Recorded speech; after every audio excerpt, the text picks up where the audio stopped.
What is up, Baton Rouge? Welcome back to the Tiger Pride podcast presented by 225 Magazine. I'm Mark Clements here as always with Jared Roser of TigerDetails.com. We took a week off, as did LSU, and well, I guess 2 weeks off for LSU.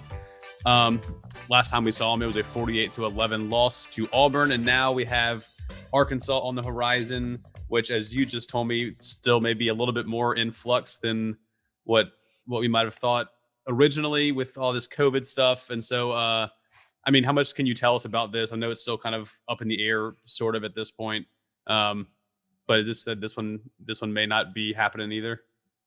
Sure, man. I mean, good to see you. Good to hear from or let folks hear from us. I hope everyone's doing well. Sam Pittman, the Arkansas coach, is back from his own COVID absence from the team, but they've had a couple of tests up there for some folks on staff, as well as at least one player we know of as of Wednesday morning. And so they're waiting to figure out exactly where their case number is. And as we saw with LSU, not just the case number, but the number of individuals who have to be quarantined because of contact tracing. And what's good for Arkansas is they don't have the low roster number that LSU has, not quite as low to begin with.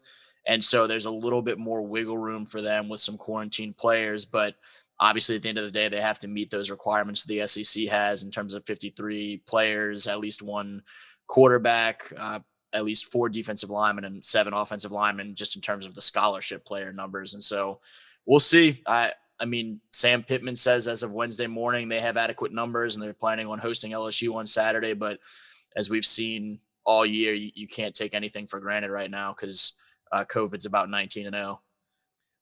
Yeah. The first thing I was going to ask about was if Sam Pittman said anything of relevance, which I guess that would be, I mean, sort of relevance if they're going to play. But I mean, at some point, if this game gets canceled too or postponed, however they're going to word it, and almost, at what point do you just, I hate to say call the season off, but at what point is this not even worth trying to force his games in anymore? Which is, I guess it's not a question that you and I can answer, but it's sort of a general talking point because it just seems at this point there's just more and more games getting canceled left and right. COVID numbers are spiking yet again. It's just a tough 2020 to keep it going.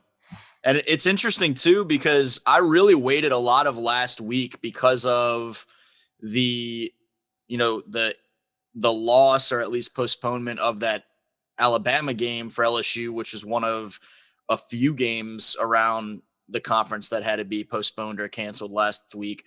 And I waited throughout last week for the SEC to potentially shuffle some things around, and at one point potentially move LSU Bama to this weekend and LSU Arkansas to that December 19th date of the SEC championship that looks to be Alabama versus Florida.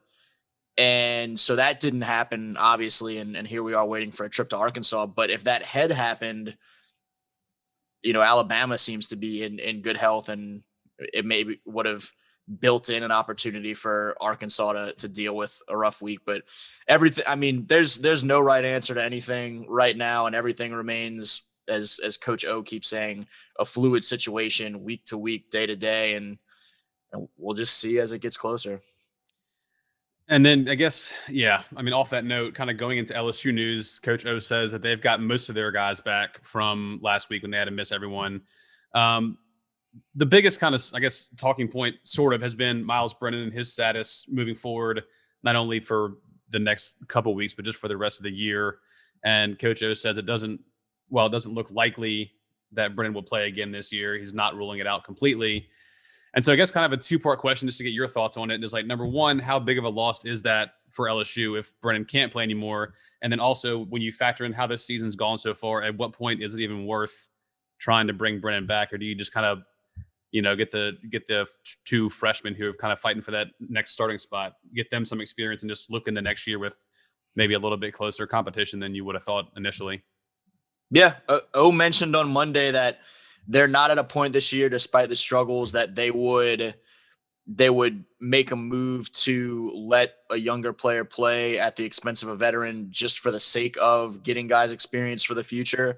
But as far as Miles and that quarterback room, there's also no point to pushing Miles out there unless he is truly 100% and it's in his best interest health wise, not just short term but long term. And so as he continues to have that return process from the injury against Missouri linger, I feel like we just get farther and farther to a point that I certainly don't anticipate that we see Miles back on the field. And Yeah. when you hear talk about the potential of him being back, it seems like a pretty slim chance that that occurs. And that while no decision has been made, there's not a lot of reason that we're anticipating that decision being Miles is going on Saturday and any week upcoming. And so you look at those freshmen, and you've seen TJ play really well against South Carolina. You've seen him try to force some things and have it spiral away from him at Auburn. And I think there's no doubt that you miss Miles in terms of his maturity and experience in some spots, and saw the things he was able to do in those first few games, and just giving that team a chance each time out and putting up some big numbers from his position. But this, I mean, this team I think is still capable of beating Arkansas, potentially, certainly competing with them without Miles. I think in games against a Florida or an Alabama and so on, that they would probably have a tough uphill climb beating those teams with Miles, just because of the way some other position groups have gone. And so it's kind of a rough year, and I think it definitely makes an impact, but ultimately they'll be thankful long term for the opportunities that TJ and Max have right now, and as long as Miles is healthy at some point and whatnot, that's the most important thing. I was really hoping to see Zach under center at some point last week. They have got to let Zach von Rosenberg throw a football this year. I agree. I tweeted about it last week after watching a couple of the practice videos that had gotten sent my way, and He got an arm. I mean, he got some balls downfield and in the right spot between some defenders. I mean, he had a couple throws that, and I think Zach probably wants to get out there in the shotgun and sling it around for a series. Yeah. So I think at very least there's got to be a point where you let him throw a fake. You've got to at least throw it out there after what we've seen a little bit of from those practice videos and what he and his teammates had a chance to see. Although on the flip side, as soon as I tweet anything about Zach throwing the ball for a touchdown against the LSU defense, the immediate and understandable reaction of the LSU fan base is, how bad is this defense that the punters out here tossing dimes? I mean, he was a pro athlete though. Give him a little bit of credit here. He was a pro baseball player, not an NFL quarterback. Well, Matt Flynn turned out pretty well. He was a pro baseball player. Yeah. Not that this would have happened, but I was also hoping to see some, I don't know, if let's pretend last week's game could have happened. If Zach fighting for a spot, we don't know fully which quarterbacks were available. I was hoping to see some like Jontre Kirkland back at quarterback or something a little crazy. I don't know. Put Eric Gilbert in the Wildcat and just see what the hell happens. I was looking for some creativity under center last week, so maybe we'll get it in the future. But like you said, going back to the quarterbacks, how valuable this could be for LSU down the line.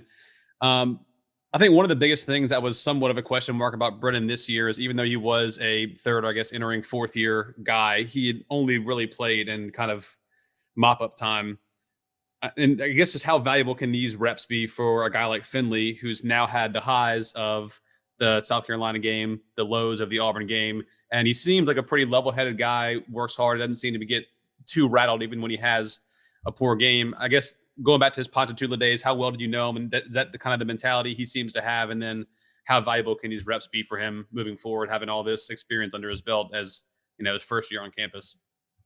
I think he's matured a ton over all of that time, from being the high profile recruit that burst onto the scene and got the LSU offer, and then eventually committing to LSU, and just throughout his process the last 2 or 3 years, you've seen him grow up quite a bit, as you hope happens with a 15 or 16-year-old through the time they end up being 18 years old.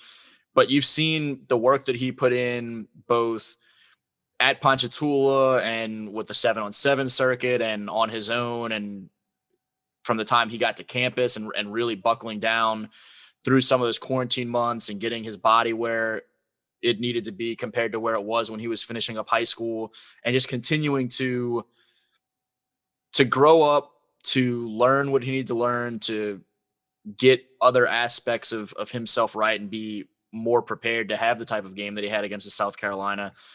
I think for all the talent and tools that he had when all this was first starting, you've seen him make some really notable strides in recent years. And I think that the opportunity to play some SEC games is invaluable for him or any other young quarterback to continue to grow and get comfortable with the speed of the game, not just in terms of the fact that there's a lot of fast defensive players running around there and whatnot, but the speed of the game in terms of acknowledging different things and just having an understanding of what defenses are throwing at you schematically and managing some different game situations and things like that. So yeah, long term, I think these reps can be huge for TJ and or Max. And talking about some of the things the defense may throw at him, he may get a little bit of help back potentially. Dare Rosenthal reinstated, I guess yesterday. Coach O announced it this morning on the teleconference. Still wasn't quite confident on if he's going to play yet, getting into that the game shape.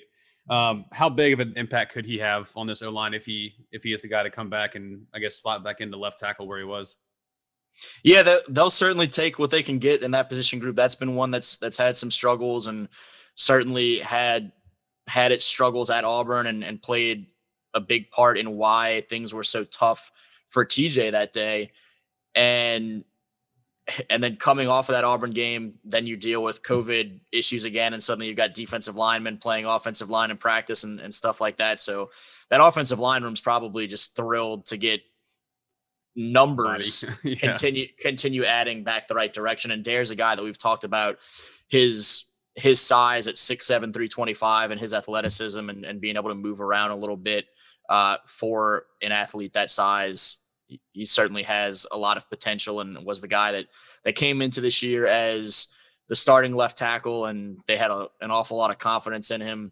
So to have him back in that mix in whatever capacity it is, whether some depth at this point or getting back into the starting lineup sooner than later, is definitely big, particularly when you're trying to protect a young quarterback and make him feel comfortable enough to not force some things or feel like he has to force some things the way that TJ did when those turnovers occurred in the first half against Auburn. And before we get into some of this Arkansas stuff, obviously LSU kind of got a bonus bye week, 2 weeks in a row now with the Bama game being canceled / postponed, whatever it's going to be. How valuable can that be for not only Finley, but in particular this defense, which we talked about all year, has been struggling mightily, just looking for some kind of, I don't know, calming waters, simplify things, just to kind of get steady, especially this tough stretch down the end of the season that's coming up on the schedule potentially. How big can these 2 weeks be to just kind of reset, get guys healthy, get guys refocused, and then TJ and the defense is kind of all resetting before this last potential stretch.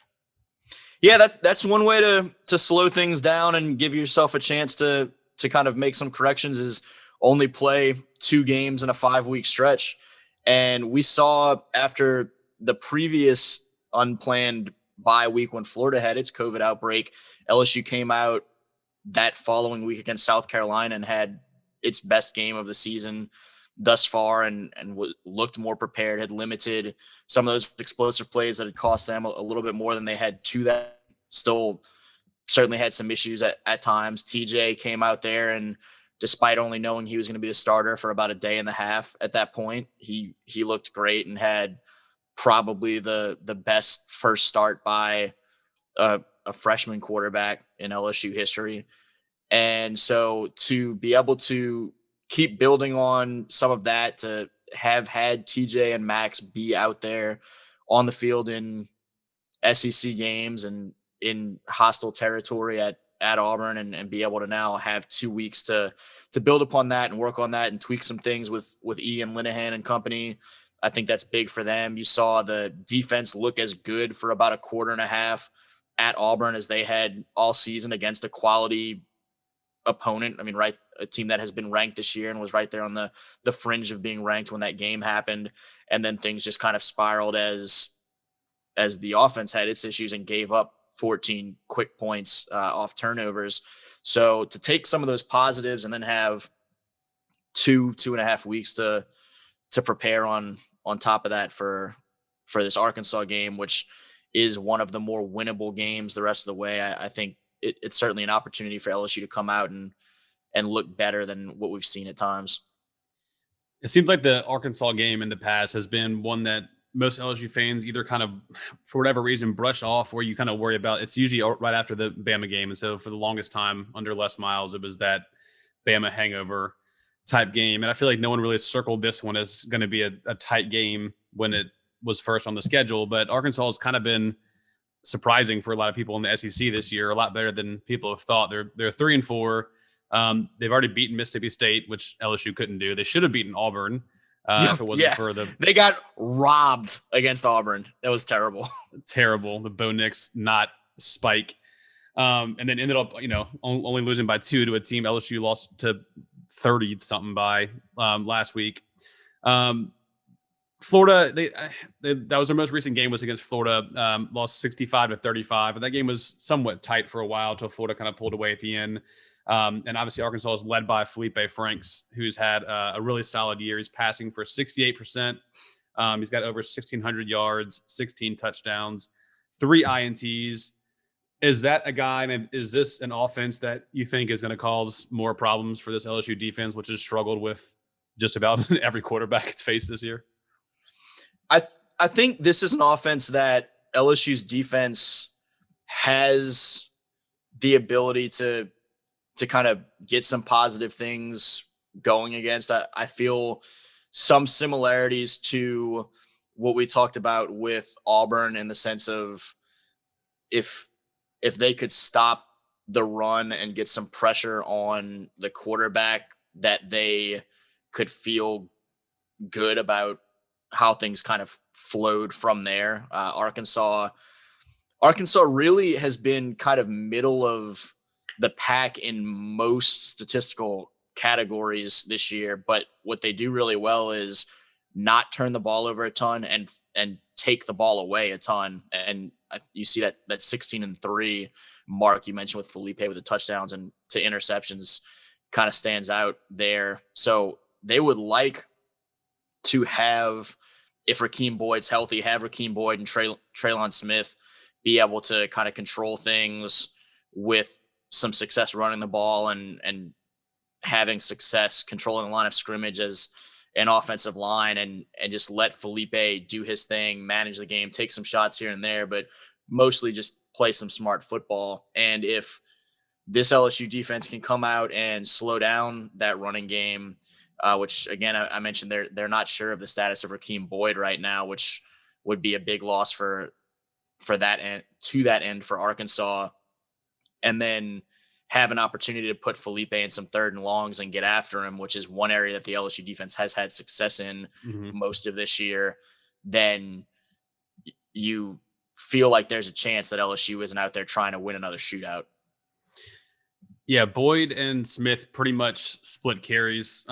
Smith edged him out in yards by a little over 100, but Boyd's got more touchdowns. So those two, like you said, if Boyd's status will be something to watch. But you said it. You just now said it. But LSU's they haven't been that poor at getting after putting pressure on quarterbacks. A lot of times they're just maybe a half a second too late to get the sack, and then secondary is getting burned somewhere. So I agree with you that there's a shot to have a performance they can build upon kind of moving forward. And you mentioned also that Arkansas's turnover margin, which they're +8 on the year. Any idea who leads the country in turnover margin and what their numbers might be? Oh, it's not going to be at the top of your head. I'll tell you that.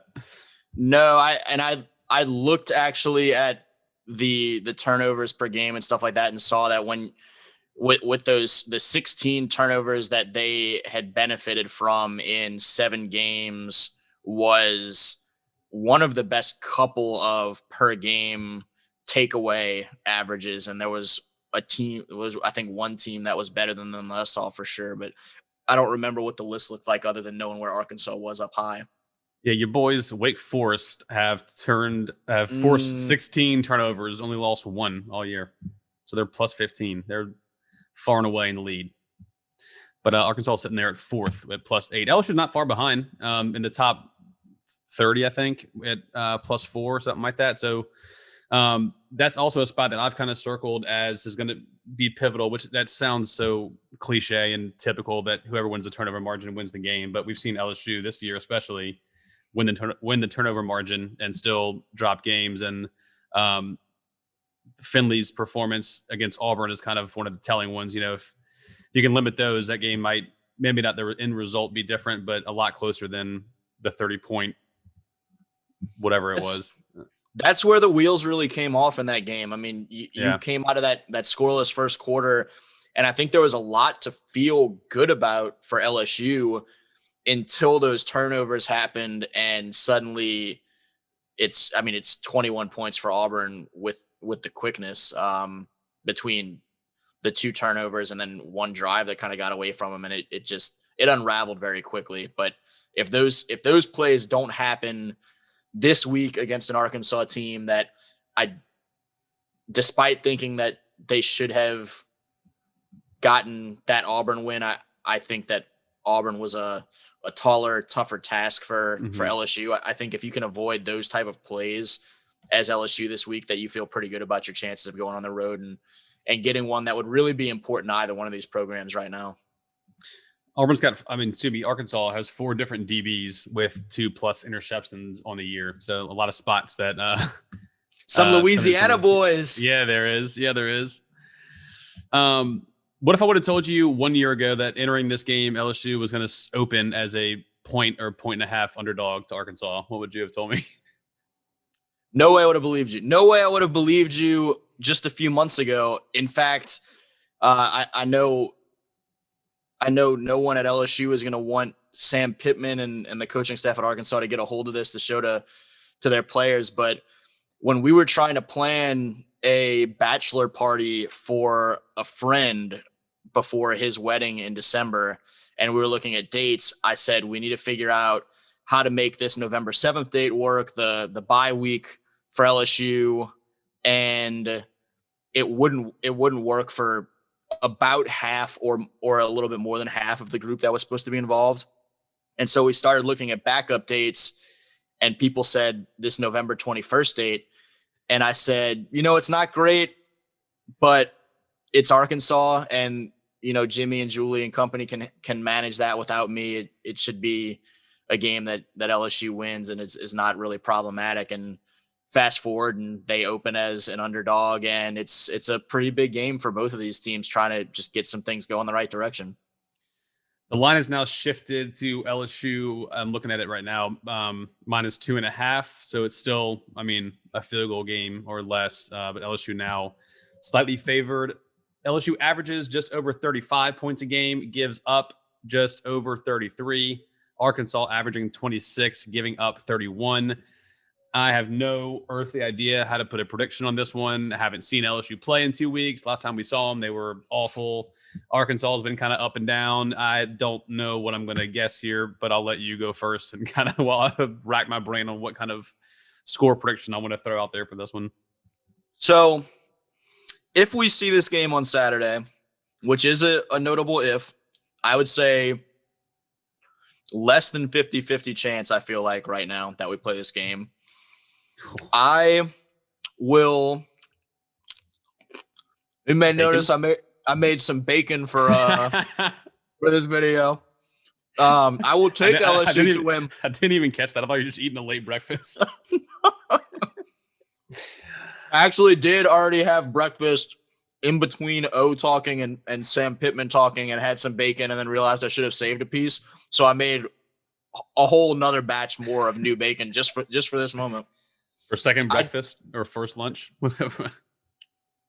Yeah, second breakfast. Maybe the Arkansas Razorbacks can be a second breakfast for the Tigers on Saturday morning if this game happens. I think if this game happens, that LSU does win, they come back from that 2-week hiatus extremely excited and enthusiastic to be on the field and to start this second portion of the season on the right foot and get that record back even against a team that will be depleted somewhat numbers wise if this game happens in Arkansas. And so I will take LSU to put some things together and get up there into the, I'll say, get up there into the low 30s, and I'll give them 34 to Arkansas 27. That's like super close. I was almost going to go like point for point on what Arkansas's averages were. I don't know. Maybe this is like some false confidence or something, but I'm still not super worried about LSU's offense. I think it was just kind of one of those nothing went right kind of games, a big learning moment for Finley last week. I think they'll come out here and do pretty good against Arkansas, which hasn't been a great defense. I still just don't know what to make of LSU's defense and how they're going to perform, because we've seen some average quarterbacks look incredible. Franks is probably average to above average in the SEC. I think he could be a pretty good QB. So I just don't know how LSU's defense is gonna look against them. But I had it in the similar ballpark. I think LSU, I was going to stick with Arkansas's average and say they get right at 31, and then I'll put Arkansas at like, let's go ahead now, 31-30 LSU. It'll be a tight nail biter. Second breakfast. My Chelsea football club plays at 6:30 a.m. So I'll be several Irish coffees deep by the time this one kicks off. So should be a fun one. Hey man, maybe I need to get involved in that if I'm not going to have an LSU game to cover. I'm telling you, yeah, if this game happens, I'm telling you, there's nothing better than a Saturday morning in the fall when you have Premier League soccer all morning, then you flip it over to college game day, and then you have football all day. It's just the best time of year. How do you like your bacon? Crispy, crispy, crispy. Anybody who wants soggy bacon is a serial killer. Your boy David Hellman, I knew it was coming to come back to Hellman. Said he likes his soggy, chewy bacon. He said he wants to chew it like bubble gum, which is the most terrible thing. That's just awful. They tell you to not eat gum. You're supposed to spit it out. You put some bacon on a sandwich and you can't bite through it. What is that? I mean, I'm talking, I want it borderline burnt. Not quite burnt, but borderline. I want that just to fall off crispy. Speaking of Hellman, I do have him in fantasy this week, so I need to bring my A game, which I have not been doing in this league. You do. I got robbed against him a couple weeks ago, and I need you and some other guys who are in the same outside of the playoff picture status that I am in, get some surprising wins and give me a chance to sneak in the back door. I've got I'm currently about a 15-point dog, but I'm feeling more confident in Jameis Winston than Yahoo's giving him credit for. I think he's going to have a good game. So that'll wrap it up for this week's episode of the podcast. Be sure to follow Jarrett on Twitter at Jarrett Roser. If this game happens, if not, talk to him about his bacon and tell us how you like your bacon. I'm on Twitter at, oh yeah, go ahead. Oh, I was going to say, keep up this weekend on Sunday morning. The LHSAA will release its playoff brackets, and so we'll have a chance to see what some of the playoff matchups look like for some of these high schools around the state, including some of the top prospects around the state. And on Sunday morning, Chessa Boucher and I will do a little live stream as those are released and virtually bring in a lot of coaches and athletes from around the state, including some, we'll have Jack Besh and some other guys that are committed to some of these programs, including LSU around the state, talk about what their outlook is for this playoff run. That's exciting. There's going to be some good matchups in these playoffs. Again, follow TigerDetails.com and at TigerDetails on Twitter. I'm on Twitter at Mark Clements225 and all the 225 magazine brands, Facebook.com/225 magazine, Instagram and Twitter at 225 Baton Rouge, and be sure to subscribe to the pod however you listen to pods. Thank you all for listening, and we'll see you next week, hopefully with a game to recap.